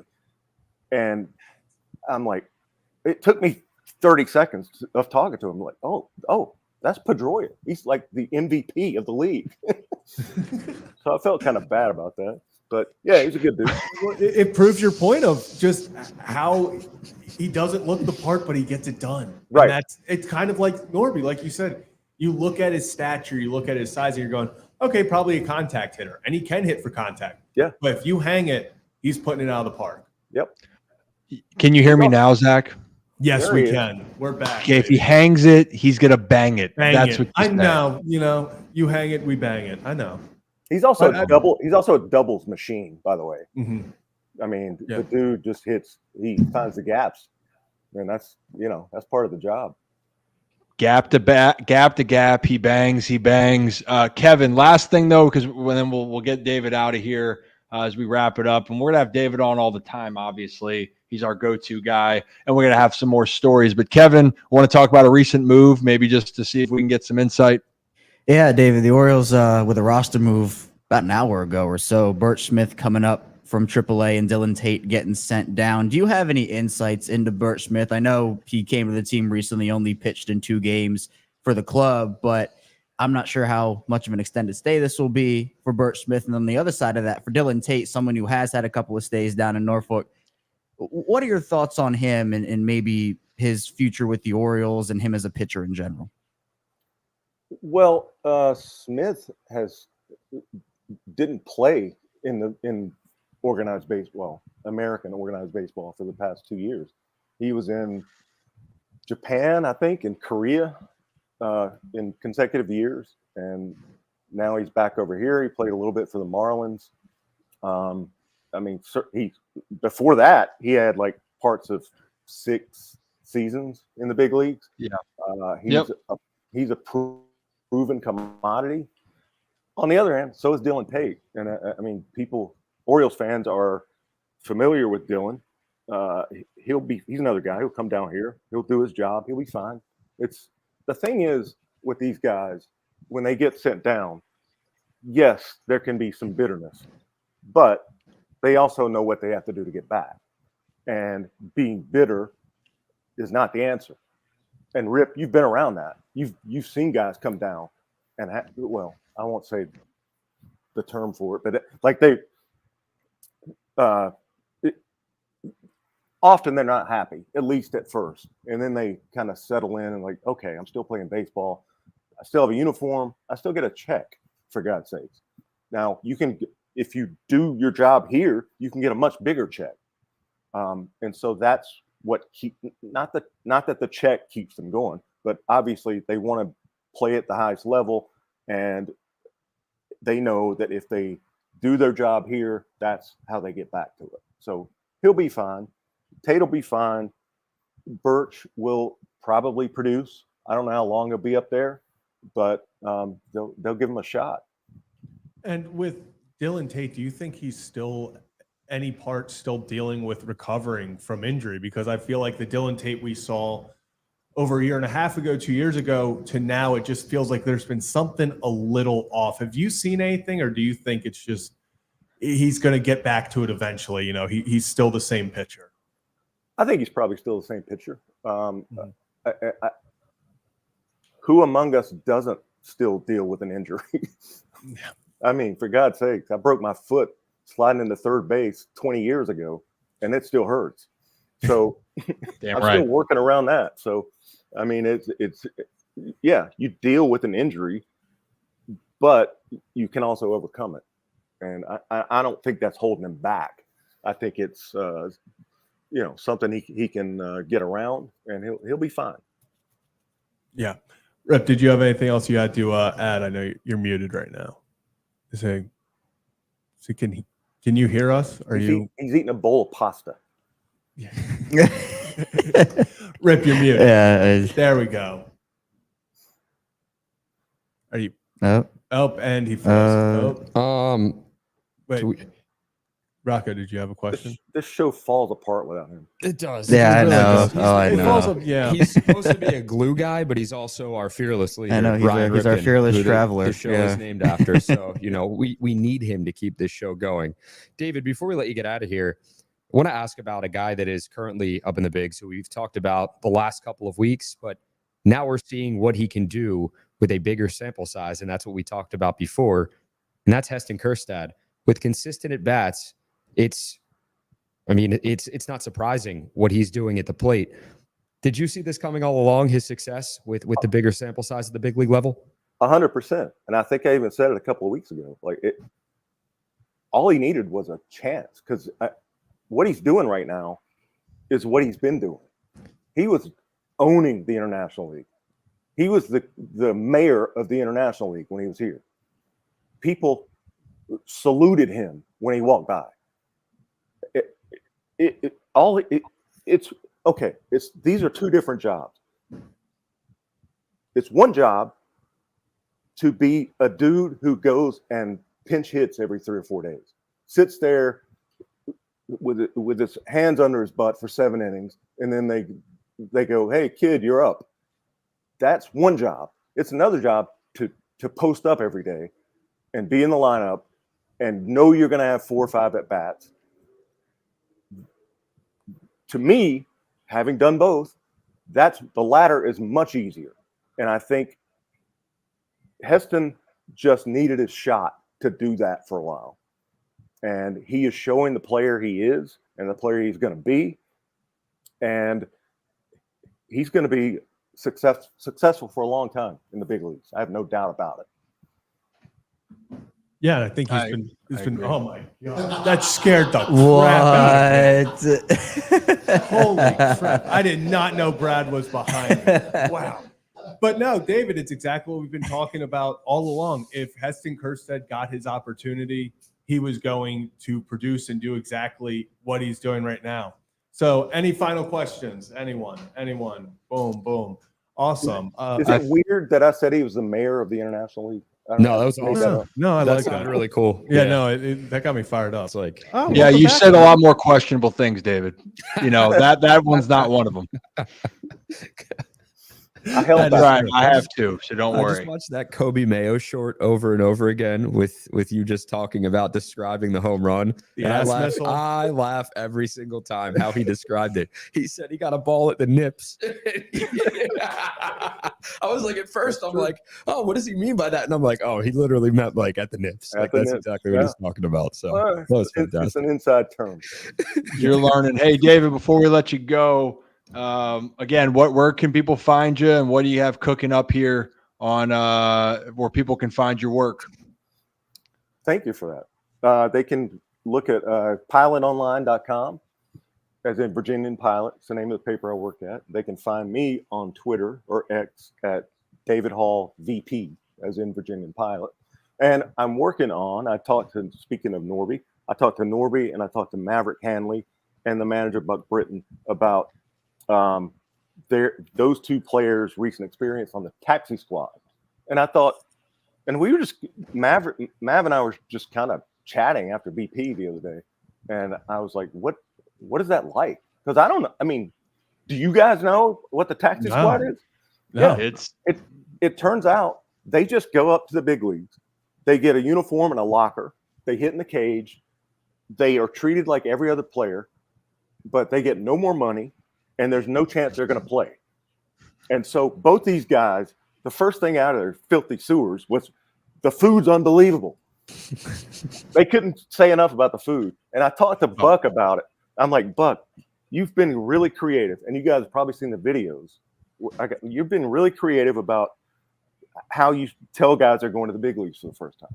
How do you tell a guy he's going to the taxi squad? He goes, I don't have to put on a show. Like, I'm just honest with him. I say, you're going to Baltimore. You're not going to play, but have fun. So it's an interesting. They say AAA is the doorstep to the major leagues. Taxi squad is inside the door, but you're not there.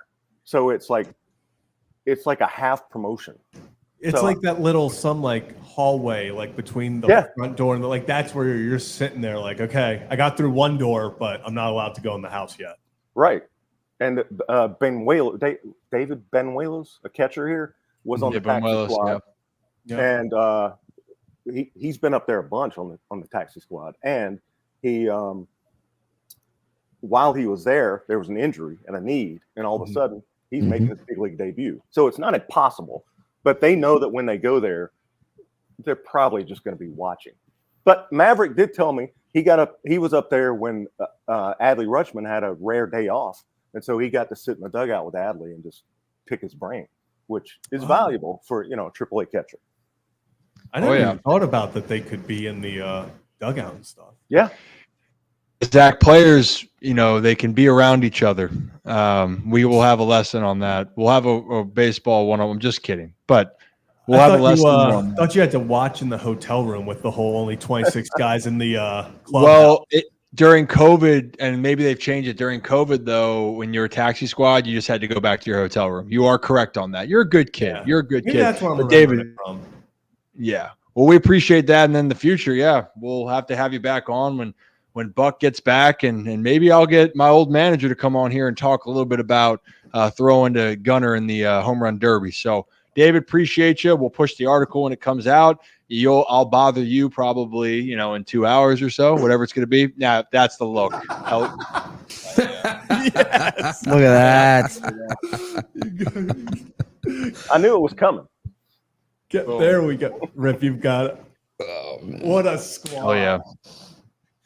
Rocco, where's your glasses? Hold on. Rocco, do you actually have some? Yeah, I do. I have Sonny's.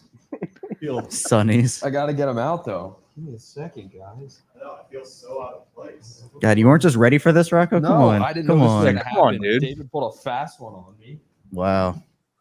Now I'm just Zach, do you have any? No, I don't. Stay ready so Usually you don't have to get ready, Rocco. Wow, Yeah. still my line in front of my face. There we go. This is great. He has them. Put them on him. There he is. There it is. We Well, there goes Rip's Wi-Fi at the his- perfect time. Great. Right as, but okay. Oh no, flip it back, Zach. Flip it back. Flip it back The to whole thing falls apart. Oh. There we go. Awesome. David, we appreciate you joining us, and we will definitely be in contact soon to get you on. I will say, every time we say you're coming on, I get a few texts from people saying how excited they are to hear from you. So we'll have you back on soon. Those people are sick.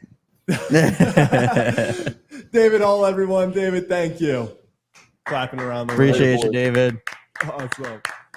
That was electric.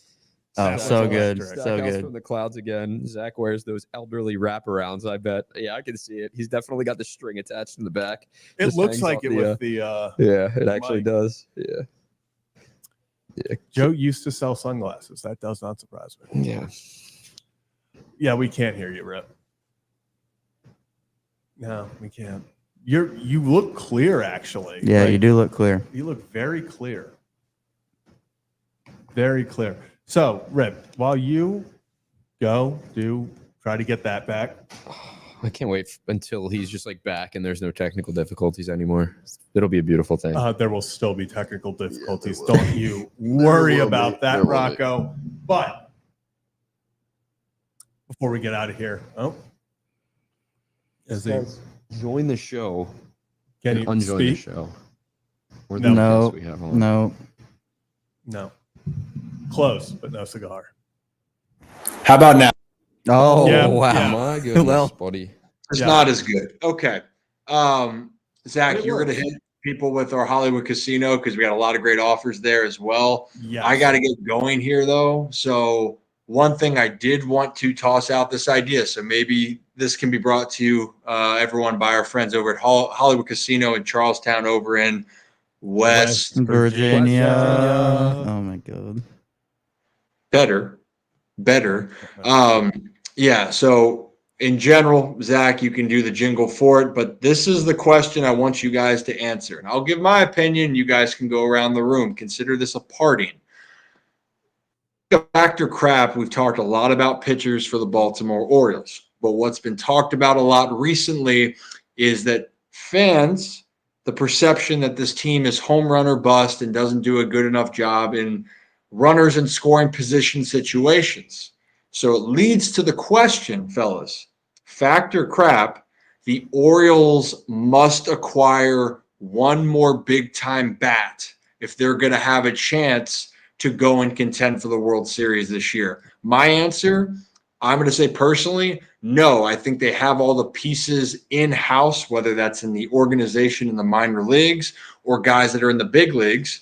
But there is something to be said that they need to be a little bit more efficient with getting guys in. It's not as bad as people think, but it could be better.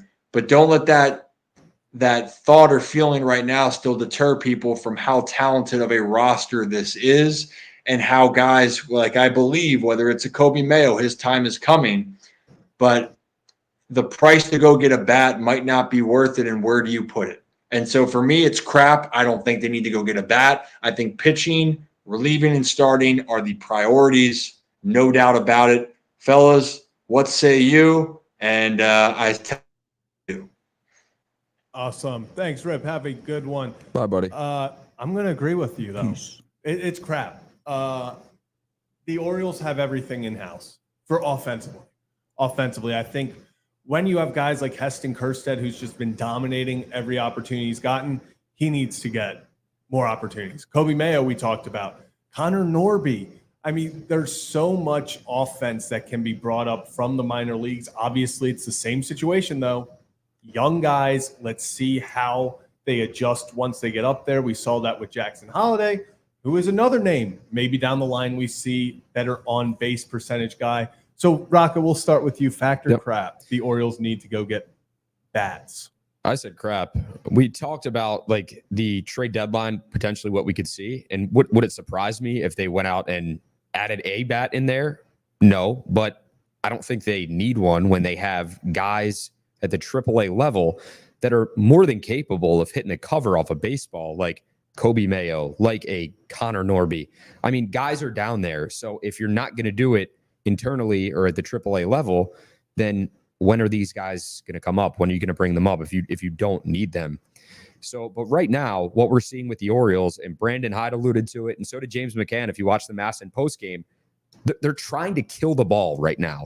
It's like a home run or bust mentality, or so it seems, for the O's through this like bump in the road stretch, whatever you want to call it.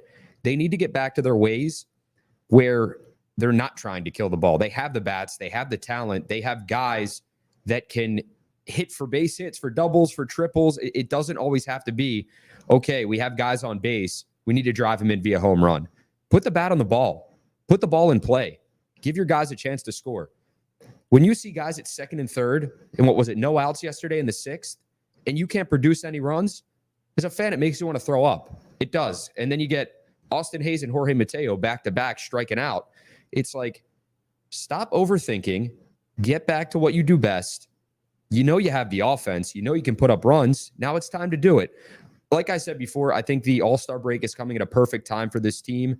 I think the month of June really gassed them out. And, not making excuses, but this All-Star break, I think it's going to help tremendously for them. I do too. Kevin, back to crap. Yeah, I say it's crap, but I do think they need to bring up some of their bats that are down in AAA. I mean, in terms of going and out and acquiring someone from outside the organization, I just don't know why they would spend their prospect power doing that when they have enough guys down. And when you're spending your prospect power maybe trading for another bat, you're trading your bat prospects, and you're just like, okay, is that guy really the needle mover that they need? Yes, the offense needs to be better and more consistent with runners in scoring position. We've talked about it ad nauseum on Kevin and Zach Reacts every single night that it happens, which has been too many nights. But to me, you want to go out there and get pitching. You want to spend your prospect power on pitching. The offense, to me, long-term is not as big of a concern to me as the pitching staff is, because we know how talented the offense can be in their 1 through 9 when they are on. And again, it's the question of when they're on. They're really good. But the pitching staff, outside of Burns and Grayson, there are real question marks, especially when it comes to the playoffs. So to me, I don't see it. We're already having conversations about when Kobe Mayo comes up, there's only one guy that makes sense to move off of the roster, and that's Ramon Arias. And so if you go out there and acquire another bat, obviously before rosters expand, you only have limited roster spots to work with. So that means either Mayo doesn't come up until September, or you're getting rid of somebody that should be able to help you contribute this year. So I think it is crap. I don't think they're going to get another bat. I think this trade deadline, we're going to see pitching help, and the offense is just going to be what it's going to be. Yeah, I agree. And like you said, it doesn't make sense. The whole philosophy of the Orioles has been grow the bats by the pitching. Use bat prospects, position players, to go out and acquire pitching. And it doesn't make much sense to grow the bats and then also buy the bats.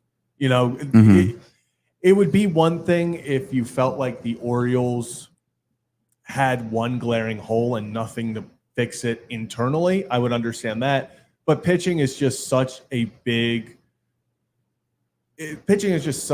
problem. It's way, I would say, way higher on the needs list right now than just acquiring a bat that you would platoon or throw in every few days. So I'm going to say pitching is still king at this deadline. And any final thoughts on that one? No, you know what? I think what we need to see is the O's just to go out in this series finale and just lay it all out there.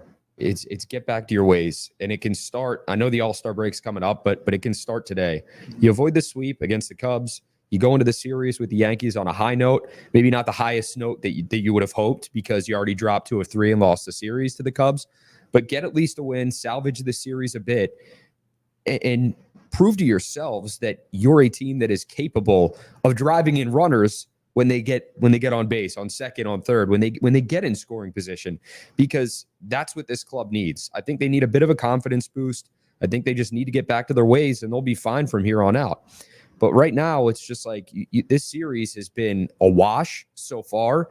So salvage it, go out, get to work today, and let your bats go to work. Let your bats do the talking, honestly, because they hear the noise. They do. It's not like these guys don't hear the noise right now and that they're not producing with runners in scoring position. So, okay, go out, prove it, take care of business, and get a win. Yeah, I completely agree. And Rip wanted us to real quick tease that he has a Jack Flaherty breakdown coming soon.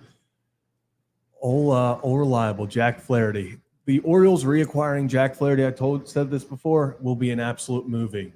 The deadline move, the back-to-back years acquiring Jack Flaherty at the deadline, absolute cinema. Rocco gets it. It would be basically like the grandpa from The Simpsons walking in the building. It's exactly what I want. Walking is, circle and then walking Hat on back the out. rack. That would be Jack Flaherty coming back to Baltimore. It would be like his time in Baltimore was that, and then he comes back through the door again. Wouldn't that be something? That'd be Would be crazy. absolutely Speaking of bets, Yeah. you know what? Let's just call it a day. The Orioles go get Ryan McKenna back, and that'll be that.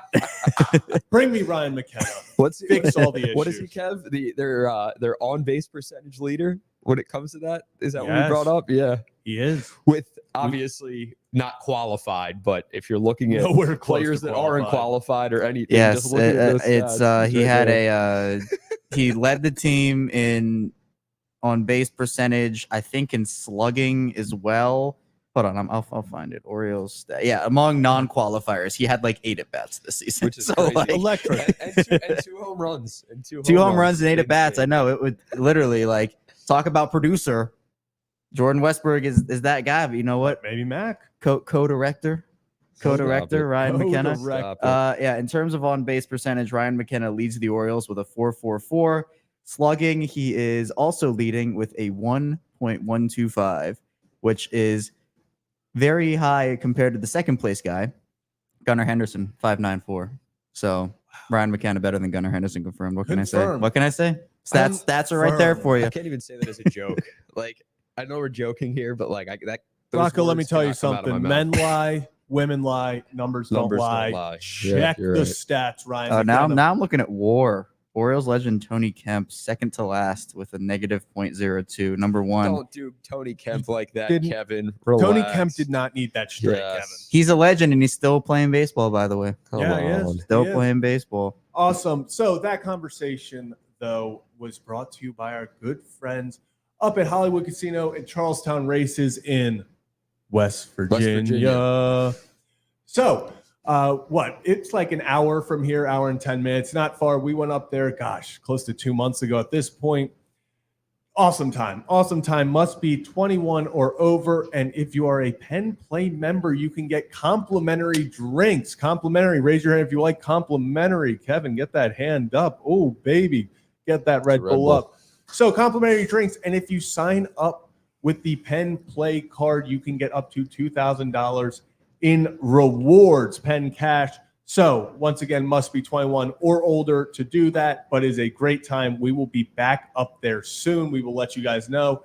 It's a great time. Kevin has to go get his burnt steak. Look at him. Yeah. And- And not have another incident. Like Yes, hopefully he does not spill any. yeah. Of his Well, drink. it was, and it was great because the food and the drinks were awesome there. But we were all gonna cheers to the live show. And I'm like, all right, let me go grab my drink. And I just did not calculate where the drink was on the table and just completely knocked it over. It started. Didn't knock it over. You grabbed it like it flew. Yeah, and then I tried to pick it up to stop it, but then it was like coming out of and so I like tried to like like with the Coke and Mentos when you like it's exploding, you try to put the Coke in your mouth and it doesn't. I try to do that and it just got all over my shirt. And so this was like 5 minutes before the show started. It was an interesting If time. there would have been a slow-mo of that, Yeah, thank God It there were would- it no would be- cameras. I oh, know. man. that was That- I had video- to wipe everything up. Yeah, it was. you've done some questionable things in your life, but that would have been up there. Just Well, that as wasn't far as, like, questionable. I That was mean, just an accident. but- Yeah, that But it was still a fun time. video-wise, that would have been towards the top. Yeah, we did get some good videos there though. Yeah. at well, we Hollywood, got so, Kevin anyway in his catcher gear. very good. Yeah. But I think that will do it all for us today here at the Ryan Ripken Show. We will be back on Monday for another edition. Kevin and Zach Reacts will be back at you live after the Orioles game. Oh, man, I didn't even see it. Don C., appreciate you. And did we have any? We did. Oh. Justin, he's not here, but He's we will not here, we'll but pass on the message. We'll pass it on. Appreciate you, Justin. As Appreciate you. always, Rocco's. Can't be caught slacking. Can't be caught slacking. There Sorry you about go. that, Justin. We'll work on that with him. But appreciate you all tuning in. As always, the Orioles and the Cubs play their season finale, but series finale tonight. So yeah, Orioles hope to. It's true. Yes. Yep, that is very true. Become more and more an issue. So we'll see you. That is Brad. That is Brad. That is Brad. So yeah. Brad, So we did can't officially see get the whole squad here. We pretty just see much. your legs, Brad. Yeah. There it is. There they are. There it is. Oh. There it is. That's not very There's nice. Brad. So that'll do it for today. We will be back on Monday with another edition, but let's cue the music.